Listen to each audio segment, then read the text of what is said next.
2023 to be a year of significant declines in inflation, and it's actually our job to make sure that that's the case. But I would tell you that, with inflation... Welcome to Financial Stockholm. I'm Christopher PCE Crystal, and today is Tuesday, February 28th, 2023. So we're the last day of February, and we'll get through this shortest month of the year with hopefully a positive return, so we can have the up market continuing. And I think it's really important to note is that we've had a positive upswing.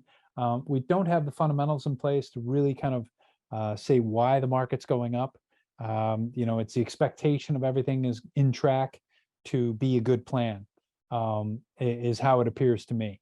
So just taking Germany as a classic example, or looking at technology stocks is another great example, or maybe now with the real estate market here in Sweden might be another example. You're really looking at things that are hopefully going to get better, and that the fundamentals haven't proven it yet. But maybe the fundamentals are so bad that all it can do is go up. So that's really where we are. And much of what we can see in the Swedish market, we can get reflected from other markets, for example, like the NASDAQ and the correlation there. I'm not as big a fan of the Chinese market, so I wouldn't make the comparisons there, but I think you can find names in it. Hopefully we get a nice improvement for today, as opposed to maybe what's been a little bit negative, and then we'll finish the week up and maybe the month up. But with all this turbulence and poor fundamentals, there've been a number of people talking about dividend stocks and a way to kind of weather the storm. So names like Industrivarden, which is essentially the Handelsbanken controlled sphere, versus Investor, which is the SEB controlled sphere of industrial companies. And these are strong dividend payers because of the foundations that are attached to them, getting their dividends from them to run their operations. These are two of the companies that people are looking at to have in the portfolio. Tele is of course one. Lundin Mining is another one. SBB Norden, which has taken a lot from Castellum in terms of the executives and so forth, and maybe the investment strategy, but taking on less debt. So that is one that people have talked about and is starting to get a little bit of an upswing. Cibus Nordic Real Estate is another one, because these are companies where if the real estate market starts to turn around, we may see the upswing in these companies. And from the building branch, the comments there are it's at a dead stop. There is nothing being built right now. And we had a number of those companies that built new houses saying they hadn't had sales. So really, in order to better understand and gauge that market, you want to take a look at an app and a website called Booli, BOOLI.com. It's or .se. It's owned by SBAB, which is the Swedish state-held mortgage agency, and has some of the largest mortgage market. And then if you really want more detail, you should go to the SCB, which is the Swedish Central Bureau, Statistics Bureau. And you can get all the information on our economy, from the name of people born in a town, or to the name of, or to the origin of those people, if they're Swedish or non-Swedish, and so forth, and to the average age. You can also get a lot about the economy, exports, imports. These are great statistical websites. But right now the key components of the economy are turning against us. So we look at the Swedish Central Bank lifting rates, and that's what's been lifting the market. And that's what you've seen with the German DAX. You saw that the ECB is raising rates, but you see that energy costs, we have the worst. Germany has significantly bad and pretty poor performance. These markets have been doing relatively well. The DAX has been one of the best performers. But today in our GDP, we had a 0.9% GDP drop in Q4 for 2022. So where you could see a comparison between somebody like ourselves and Finland would be Finland opened a nuclear reactor, right? Now they've been building it for 10 to 15 years, and they finally got it open. You've seen a shutdown. We have another shutdown today in Oscarshamn, which is a little north of where I am. And, so that's going to make pricing in the third region, which is just north of me, and the fourth region, which is where I am, it's going to be more expensive. We had a reprieve on the pricing. And remember, our economy is only something like 550 billion. And we have an import of roughly 9 billion in refined petroleum. And we're also exporting some of the refined petroleum. But generally speaking, we're not making it, we're not producing it. And we're getting this from places like Norway and Europe. Because remember, in the figures we saw from Norway, we didn't see an improvement, but we had more oil imports. So we're getting that, I guess, from Europe. Now that may be disguised as Norway down to UK, and then UK up to us and refined products. But I think in general, that's because we had to burn the oil to make electricity, and that's because we didn't have the Nord Stream gas. And we'll see what's finally said about Nord Stream and what the conclusions are there. But remember, this looks like another one of these obvious secret conspiracy issues that will come out to be revealed to be the obvious secret. You're seeing a lot of this about the COVID lab leak. You saw the report in the Wall Street Journal this weekend, and everybody's been talking about it, except for here in Sweden. And so, but the Swedish economy has been hit pretty hard. So I think one of the ways to look would be the payment companies, and these are really the payment billing companies. So when you're late on your bills, you have companies like Klarna, Intrum Justitia, Svea Bank, Sergel. These are some of the larger ones, and they would be the ones that maybe will see better than expected income and revenues, because they take a significant cost for these people who have taken on these loans or debts and they're not able to pay. So that's, but also I would tell you, the grocery stores, the milk prices are starting to go up, but farmers are not going to get as much or get less paid. So look at ICA, but I think they went back to private. Axe Food, but ICA certainly is a company you should pay attention to, because they are the dominant grocery store chain here in Sweden. So when you're seeing these American companies coming over to Sweden, it tells you how rich they think the market is. So when Costco opened up north of Stockholm, we'll see if they can continue, and we'll see what happens with other companies. But right now, Sweden is looking at a pretty rough economy. We've seen the downturn. We're going to have a rate hike. We're seeing the increase in food. Hopefully, we're not going to get a continued increase in electricity. But there was a report that's being highlighted and discussed, and that was released in 2021. And that looks at the immigrant refugees from 2014 to 2017 coming into Sweden, and how the communities, municipalities adjusted to this. And key conclusion: make sure you have jobs for people when you're taking them in, if you're taking in a high amount.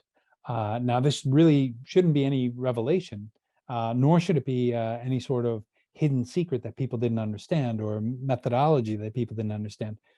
Because if you look at the history of the United States, and Swedes love to look in New York, and Swedes love to go to California, you really can understand what happens when you take in migrant populations without having jobs. And you can see the effects of it on an economy. And so as an example of what's happened in California in the past when they've done this, you can read what's called The Grapes of Wrath by Steinbeck. And The Grapes of Wrath tells you what happened when the Oklahoma farmers overplowed the land and got dust storms and didn't have proper watering, and were tilling the soil too much from centuries that had been grasslands feeding the bison, and then the destruction of that, and then the dust bowls and dust storms being created, and the Okie farmers going off to California, and Californians giving them jobs to pick fruits and vegetables, and not having enough jobs for these people. And then you got Hoovervilles, and then you had the Great Depression. You can see what happens and how this develops when you take in people, immigrants, even if they're from your own country, and put them in an area where you don't have jobs for them. And so Sweden has made this experiment, is trying to further this experiment by sending 100,000 people to the north, where companies like Northvolt were supposed to employ them with new jobs. And this has failed miserably. And it's been something like 70 million euros has been spent on this. Sweden is spending it, and then we've gotten money from the EU to spend this money.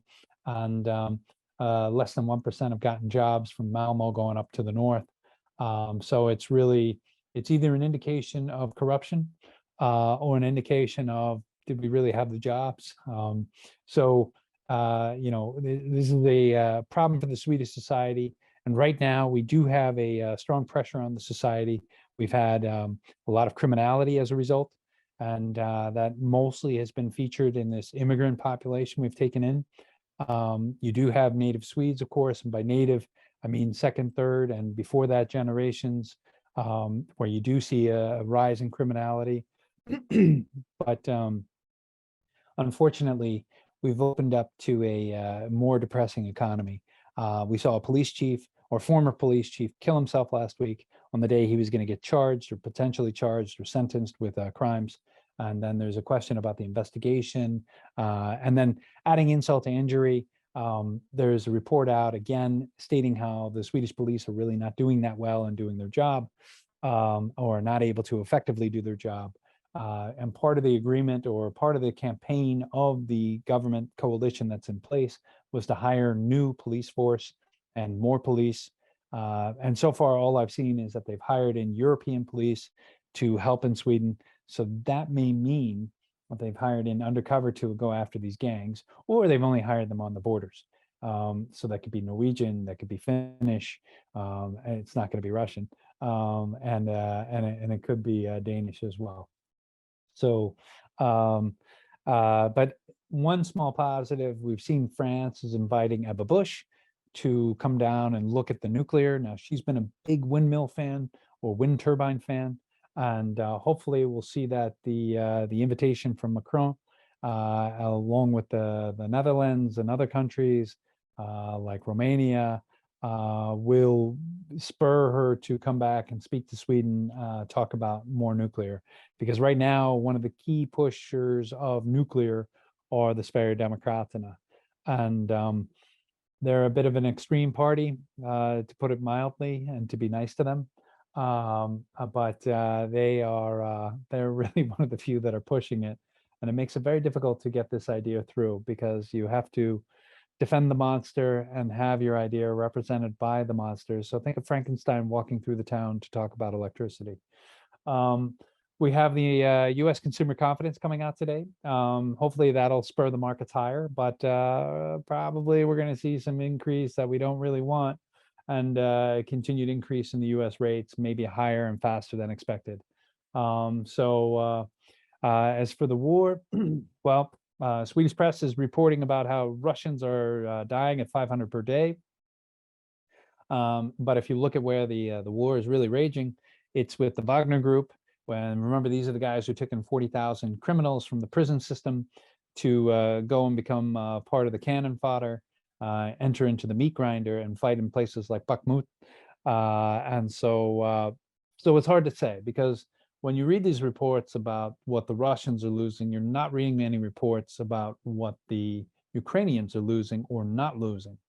And if you have casualties, they generally have been in contact with the enemy, unless they're only being hit by drones and missiles and artillery system. But that's not written in these reports either. So it's not clear what's happening, and it's not clear how the battle is progressing. What is clear is the United States is adding money to the mix. So Janet Yellen was there just yesterday with a check for 1.2 billion. And what could be a better day? And what could be a better week? I mean, you had Biden there last week, committing, and then you had Biden traveling and discussing further with, Zelensky traveling down to the G20 meeting, and Biden joining via Zoom to say they're going to be committed. And then you have Janet Yellen giving 1.2 billion. So what I would do if I were you is discuss strategies on munitions and missile technology, companies like BAE or maybe Boeing, and these other companies where you could learn more what to have in your portfolio. Because like I said about Saab the other day, they got I think it was a 7 or 8 billion kroner order. BAE has a lot of former Swedish munitions companies as part of their components, and we make fantastic munitions. That is one thing Swedes are really good at, and that's why we're such a good seller of these products. So while they may be banned by the Swedish banks and the Nordic banks, Norwegian banks, Finnish banks, and Danish banks, and they will probably outperform as they have in the past, as a possibility. That's a potential if they're getting stronger orders and they're able to show the profits. And as this war doesn't look like it's going away or going anywhere anytime soon, except to increased engagement, I think you'll see, what looks like increased order flows. So remember to always talk to your advisor. Don't listen to anything what I say for investment advice. Talk with your investment advisor to understand how to invest in the market. And for some of the points that I talked about, you have the links, and go to the Substack to find those. And you can find that under Financial Stockholm on Substack, and of course on the YouTube channel. There should be the link there to bring you to it. So you can always make money in the market, whether the market's going up or it's going down. You could be long term, you could be short term, and you can also be short the market or long the market, or long positions, short positions. And so we leave that to you and your investment advisor to discuss. And hopefully this has been helpful. And hopefully you can get enough of a European overview to add this to your portfolio, because we've had some very strong performers like the banks. So thank you very much for your time, and we look to see you soon. Be well. Bye.